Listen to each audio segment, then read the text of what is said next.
Et salut internaute, ça me fait super plaisir d'être avec toi aujourd'hui. Et le sujet, c'est ça. Le cinéma au Québec, c'est un petit peu particulier parce que c'est un cinéma que je qualifierais pas mal basé sur ce qu'on pourrait appeler le support identitaire. Parce que pour remettre les choses en contexte, il faut quand même dire que le Québec, c'est une province du Canada francophone. Et c'est donc, bon, ok, il y a plusieurs millions d'habitants, mais c'est pas énorme par rapport au reste du monde anglophone qui l'entoure, puisque ça comprend le reste du Canada et les États-Unis, naturellement. Donc, c'est les seuls, c'est quand même une poignée, c'est un petit peu comme Astérix et Obélix avec les Gaulois, c'est une poignée d'irréductibles au milieu des Romains, mais je ne sais pas si je peux qualifier les anglophones de Romains. Mais c'est ça. L'identité, je pense, par rapport à ça, est relativement importante, puisque tu es en sous-nombre dans une population majoritaire d'anglophones. Donc, le cinéma québécois, et je vais parler de plusieurs films par la suite, repose souvent sur l'identité culturelle, même si c'est des réalisateurs, ici c'est des films qui sont, je vais essayer de bien parler, des films qui sont complètement à thématiques différentes, mais il y a toujours quelque chose qui se rejoint par rapport à l'identité culturelle québécoise. Le cinéma québécois, comment ça fonctionne, pour parler plus en pratique, c'est que bon, pour produire un film, c'est toujours quand même relativement cher, peu importe le pays où tu es, quand évidemment tu cherches un distributeur. On ne parle pas des films que tu peux faire toi-même sur YouTube, ou que tu as la capacité, je dirais, de pouvoir comment dire, diffuser si tu fais des courts-métrages, des moyens-métrages ou autres dans des petits festivals. Donc on parle vraiment du long-métrage. Okay, donc dans la distribution classique, comme par exemple je pensais en Ouganda, ils n'ont pas beaucoup de moyens, mais c'est complètement différent, ça ne fonctionne pas de la même manière. Mais si on parle vraiment du cinéma classique, évidemment, il existe un cinéma québécois, et dans la pratique, tu as, je dirais, deux manières de faire. La première manière, tu le produis toi-même, mais c'est quand même, tu veux te faire distribuer au cinéma, donc ça veut dire que ta production va quand même être relativement chère. On parle d'un long métrage encore une fois. La plupart des gens n'ont pas l'argent pour faire ça, faut être honnête. Même les gens très très connus, ils vont peut-être mettre un petit peu d'argent eux-mêmes, mais ils vont quand même passer par des subventions. Donc la deuxième manière que tu as à faire, que tu peux faire, c'est de passer par des subventions. Donc il y a deux organismes qui existent ici au Canada. Il y a Téléfilm Canada et la SODEC. La SODEC, c'est pour le Québec, Téléfilm Canada, c'est pour tout le Canada. Sauf que Téléfilm Canada permet aussi de subventionner un certain type de films francophones par année. Téléfilm Canada, ça représente à peu près 14 films français qui subventionnent par année. Donc, comment ça fonctionne à Téléfilm Canada? Tu déposes un dossier. Évidemment, ton dossier, ça veut dire que tu as déjà un scénario, un réalisateur attaché à ça, donc en fait toute une équipe technique, un distributeur également que tu as déjà démarché. Donc tu as vraiment un dossier qui est complet. On ne parle pas juste d'un simple scénariste, on parle d'un projet qui est quasi abouti. Et si tu t'en vas, par exemple, adapter une œuvre, il faut que tu aies déjà acquis les droits avant de proposer ton dossier. Le coût du dossier, c'est zéro. Tu peux mettre ton dossier, ça ne coûte rien. Déposer ton dossier, ça ne coûte rien. Pour donner une idée, donc évidemment, ils vont passer, on va faire les choses dans l'ordre, ils vont passer par un jury, alors ça, c'est d'autres cinéastes, des investisseurs, etc., qui vont regarder tous les dossiers déposés et qui vont décider de débloquer une certaine somme d'argent pour X nombre de projets. Comme je disais, en moyenne 14 films français par année, ça c'est une moyenne, et ils ont un budget de 11,5 millions par année qui dispatchent à travers les différents films qu'ils vont accepter à Téléfilm Canada.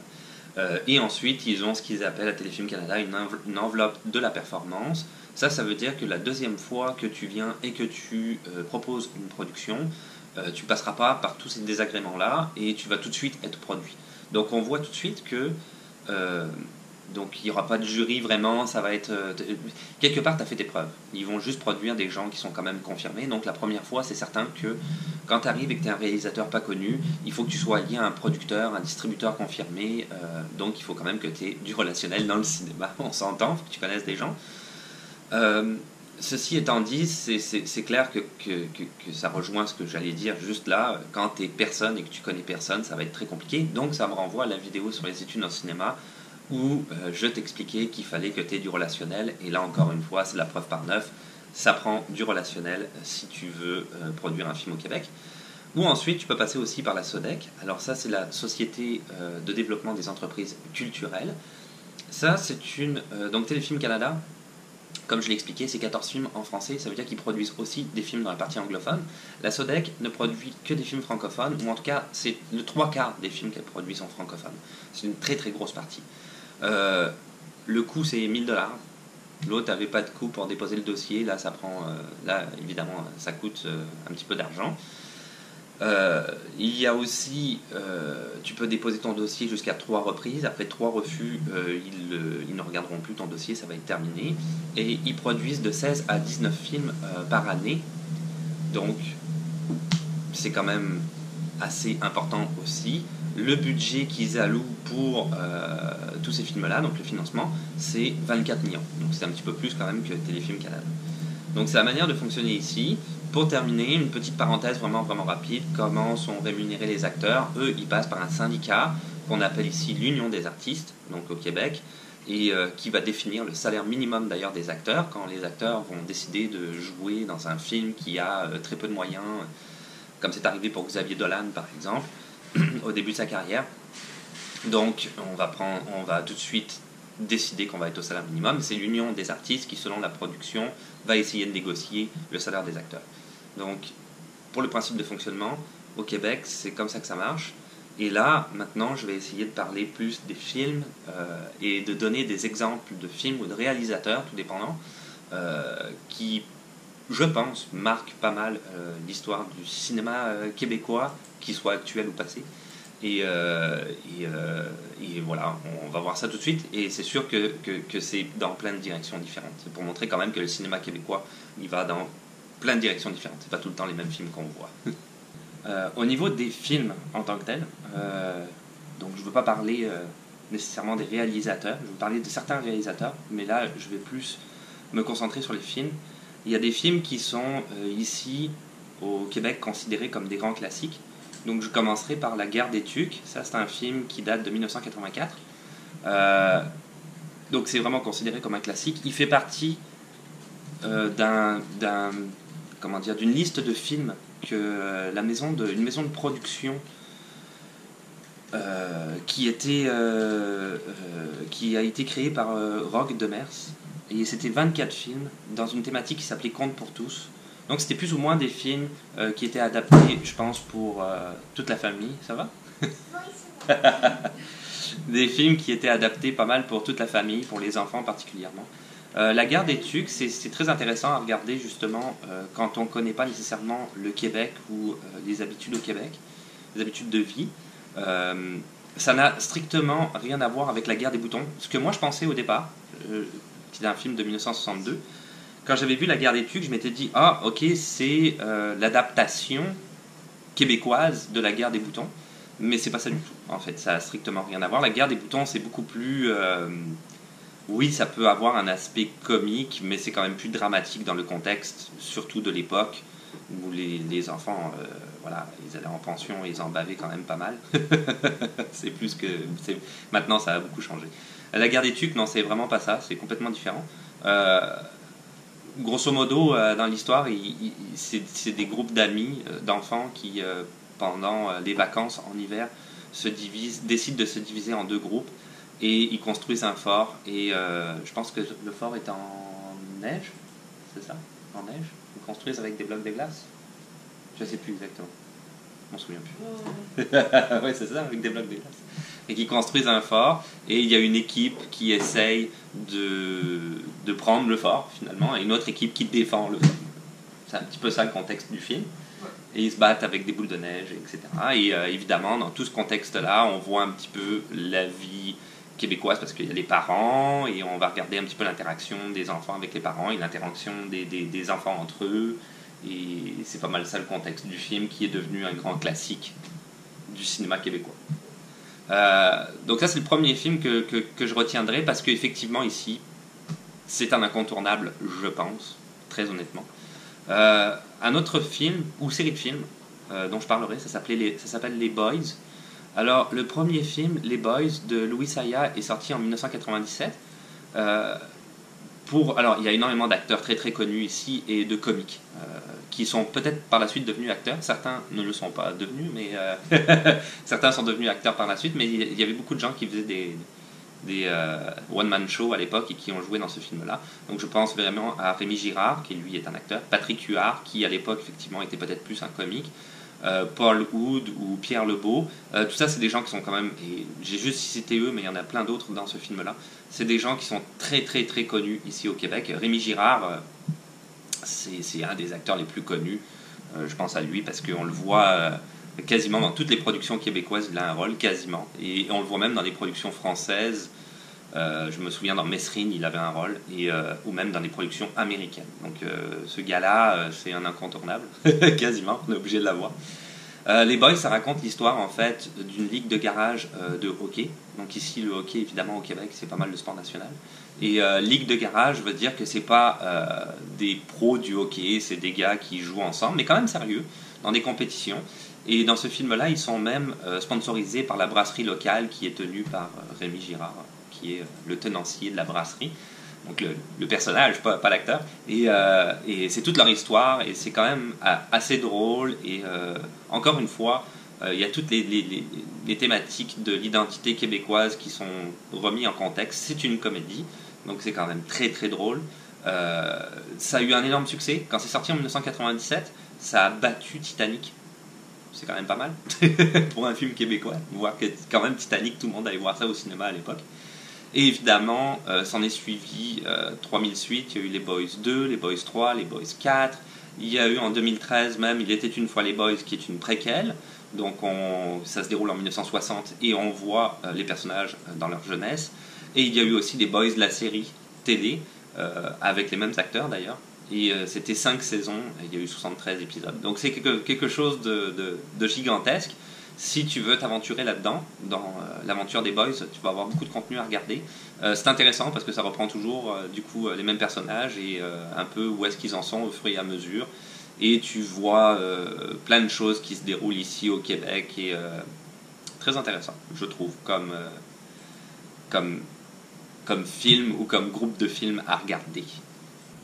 Toujours dans les films, je citerai un film qui s'appelle Mon oncle Antoine de Claude Jutras, qui a été fait en 1971. Ce film-là, si tu es intéressé, tu vas pouvoir, je vais mettre le lien dans la description, mais tu vas aller pouvoir le voir en ligne parce qu'il est disponible sur le site de l'ONF gratuitement, au complet. Donc si jamais tu es intéressé, je t'invite à aller voir le film. C'est toujours bien, c'est bon les films, c'est bien à regarder. Ça, c'est effectivement aussi un grand classique du cinéma québécois. L'histoire du film, grosso modo, ça se passe dans les années 40. C'est dans un petit village du Québec, vraiment minuscule. Et c'est le gérant d'un, comment ils appellent ça, magasin général. En tout cas, à l'époque, ça s'appelait comme ça. Espèce de... Ouais, c'est ça, magasin général. Donc, on vient acheter un petit peu tout ce qu'on a envie d'acheter quand on est dans le village et qu'on ne veut pas prendre sa voiture et faire 4000 km pour aller à Grande-Ville qui est à côté. Et ce monsieur-là, c'est centré autour de ce monsieur-là qui évidemment qui est accompagné en fait de son neveu de 15 ans qui est orphelin. Et c'est un petit peu, comment dire, son neveu apprend un petit peu la vie au Québec et surtout dans cette petite bourgade du Québec et les difficultés qu'il peut y avoir et voilà les relations sociales entre les gens et lui qui évidemment a 15 ans donc qui est en pleine évolution. Et voilà, tu as toutes les thématiques comme ça qui s'entrechoquent les unes aux autres et lui qui voit tout ça et qui évolue, le personnage qui évolue là-dedans. Donc c'est très très intéressant comme film à voir, c'est à remettre en contexte dans son époque. Ça montre le Québec des années 40 avec les mentalités de l'époque aussi. Ça a quand même évolué, hein. Le Québec c'est comme n'importe où ailleurs, ça évolue. Et c'est surtout aussi, il y avait, bon... Le Québec, c'était un petit peu particulier avec la religion catholique, etc. à l'époque, mais je ne reviendrai pas là-dessus. Si tu es intéressé, je t'invite à aller voir ma chaîne Immigré au Canada qui parle du Canada, où j'avais fait à un moment donné une vidéo là-dessus, il me semble, sur la politique, où je reviens un petit peu... Ouais, ça c'était la politique provinciale, où je reviens justement sur la manière dont le Québec était géré à l'époque, ce qui est un petit peu... comment dire, entre le milieu anglophone et les catholiques, la mainmise des catholiques sur les Québécois francophones, c'était un petit peu compliqué. Si tu veux le voir en détail, va voir la vidéo. Je parlerai pas de ça parce que c'est pas le sujet. Pour revenir au réalisateur Claude Jutras, alors il y a quand même des faits que je qualifierais d'intéressants à son sujet, entre guillemets. Ici, il y a eu des prix un petit peu ce qui correspondrait en France au César, donc ça s'appelait les Jutras depuis 1999. Donc chaque année, une cérémonie qui remettait des prix pour les meilleurs films, etc. Je ne sais pas s'il n'y avait pas des comiques. Est-ce qu'il y avait des comiques aussi au Jutras? Non, hein, c'est juste le cinéma, hein, les Jutras, c'était juste le cinéma. Donc, c'était les Oliviers, hein.